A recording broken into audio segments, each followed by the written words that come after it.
בשערו של מרכז העסקים של גוש דן מוקם אחד מהפרויקטים המרשימים ביותר במדינה. פרויקט הפותח בפניכם שער להזדמנויות עסקיות חדשות.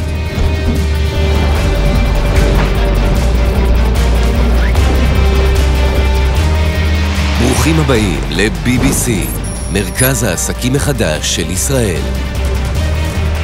BBC ממוקם בשערה של טבעת העסקים של תל אביב. המיקום האסטרטגי, לצד עלויות אטרקטיביות בהשוואה לאזורי העסקים האחרים בגוש דן, הופכים את המתחם לאחד מהנחשקים בישראל. בימים אלו נפתח בשערו של מרכז העסקים ציר התנועה הראשי המחבר את ה-BBC לליבו של גוש דן. מיקומו האטרקטיבי של ה-BBC בפתחה של דרך אם המושבות וסמיכותו למגוון נתיבי תחבורה ציבורית יהפכו אותו לנגיש במיוחד בכל שעות היממה. מיטב האדריכלים תכננו במשך למעלה משני עשורים את מרכז העסקים. ההשקעה בפרטים הקטנים, החזון והתכנון לטווח הארוך ממצבים את המרכז כסמל לתכנון אורבני חכם. מגדלי העסקים מהווים אייקונים בתחום האדריכלות ומציבים רף חדש של יוקרה ואיכות בנייה. התכנון הסביבתי החכם שהושקע במתחם יהפוך אותו לידידותי ונעים בעבור השוהים בו.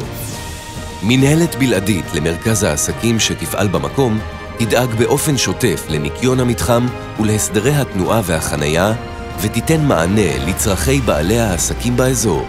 כך יישמר מרכז העסקים נקי, נעים ומזמין לטובת הלקוחות, העובדים והאורחים.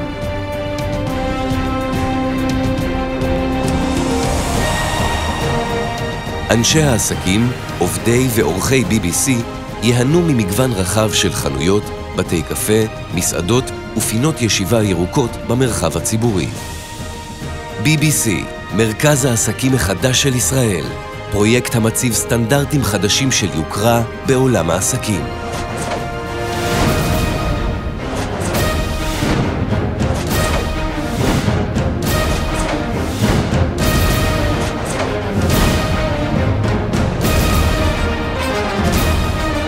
קו רקיע חדש לעולם העסקים הישראלי. BBC, מתחם העסקים החדש של ישראל.